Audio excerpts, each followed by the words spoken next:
Hi, and welcome to week 13 of English 1302. Just a couple of announcements, real quick. First of all, your third exam will take place on Monday and Tuesday, November 24th and 25th. That's the Monday and Tuesday before Thanksgiving. It'll open at 8 a.m. and will close at 11:55 p.m. on Tuesday. And of course, we'll be using HonorLock as our virtual proctor this semester. If you have any trouble with that, contact the IT department at Blackboard Help at southplanscollege.edu. Or if you'd rather take it in person, you're welcome to join my in-person class. Their quiz will be Monday, December 1st. So they're taking their quiz the Monday after Thanksgiving break. And you're welcome to join us here, 7 p.m. Monday, December 1st, if you want to take it in person. I want to talk to you real quickly, kind of a preview of, and then your final exam, your final exam is going to be open both Monday and Tuesday, December 8th and 9th, again, 8 a.m. to 11:55 p.m. And if you want to take it in person, you can. I'll be offering the test both Monday night and Tuesday night, 5 o'clock, 6 o'clock, and 7 o'clock. And we'll talk some more about that later. Let's talk real quickly. Let's do a quick preview of William Wordsworth. William Wordsworth, together with Samuel Taylor Coleridge, were very famous British poets who helped bring in the Romantic movement. They moved poetry away from a focus on logic and reasoning into just a focus on, They moved poetry away from the epic hero worship into emotion and appreciation of nature. Sorry about that. Okay, you need to be sure to review the PowerPoints very carefully and watch the videos I've posted up there for you.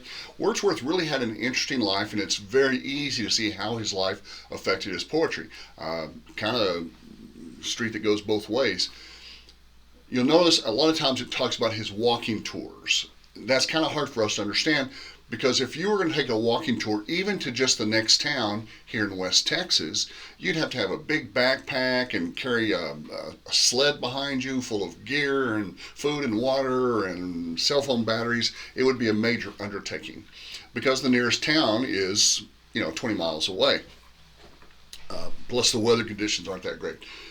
In 17th century England, it was a lot different. Their towns were smaller and they were much closer together. Their towns were, 4, 5, 6 miles apart, so you could reach the next town within a couple of hours of walking.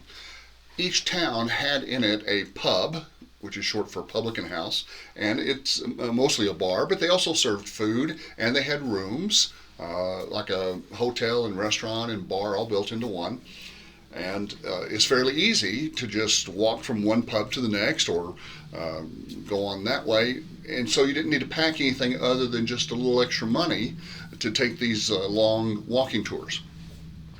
So that's one thing he did. He loved to go walking because it allowed a very slow-paced immersion into nature. He was covered up with nature. He delved into the beauty of nature and the appreciation of nature. And it also got him out of the house.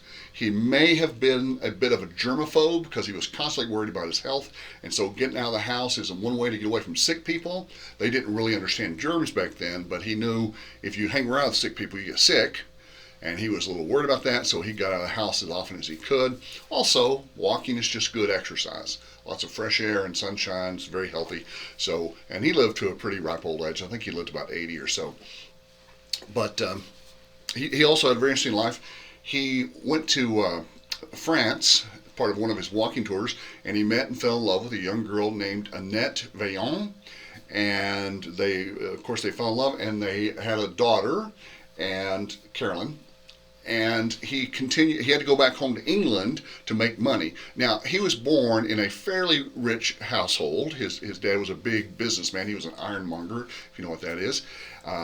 But when his parents died, the estate, the business, got covered up with legal wranglings and lawsuits and stuff because of some debts that were owed, not that his father owed, but debts that were owed to his father, which were legally counted as income back then. But anyway, so money becomes a problem for William's life most of the time until he hits in his 40s. He receives a legacy, which is basically a promise, and then he finally inherits income. And he's named Poet Laureate, which is also another nice source of income. He's named Distributor of Stamps, another nice source of income. So he has several revenue streams, and money's no longer a problem. Now, he fell in love with Annette Vaillant, but had to come back to make money. But then the war broke out, and he couldn't get back to France. He continues to support his daughter by sending money to his girlfriend and his mother. But then once he came into his money, he was expected to settle down. So he married an old friend named Mary Hutchinson, and they had a lot of kids. I think they had 5 kids in 8 years, so they had a lot of kids. Then, sadly, he's off on another walking tour with his old friend Samuel Taylor Coleridge, and tragedy strikes his house, and his wife and his sister Dorothy become very ill.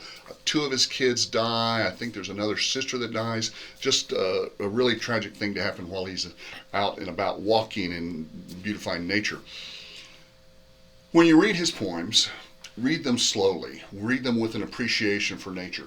You need to look up who John Milton was. The poem London 1802 it's both an appreciation of John Milton, honoring John Milton, but it's also an attack on England. He talks about how bad England was, because we need this guy from 150 years ago to come back to life and teach us how to be good Englishmen all over again. Look especially for the metaphors of altar, pen, and sword. Think about what those stand for. Altar, of course, is the church or religion. The pen is writing and arts in general. And the sword, of course, is the military. So look for those kind of metaphors, and look for other kinds of rhetorical devices like hyperbole and personification. You'll see a lot of that in his poetry. And just enjoy. His poems are much easier to understand than Emily Dickinson. They're easier to understand than Robert Frost. He only has the one theme, nature, so it's kind of a gentle way to end the semester. If you have any questions, let me know, and I'll look forward to hearing from you soon.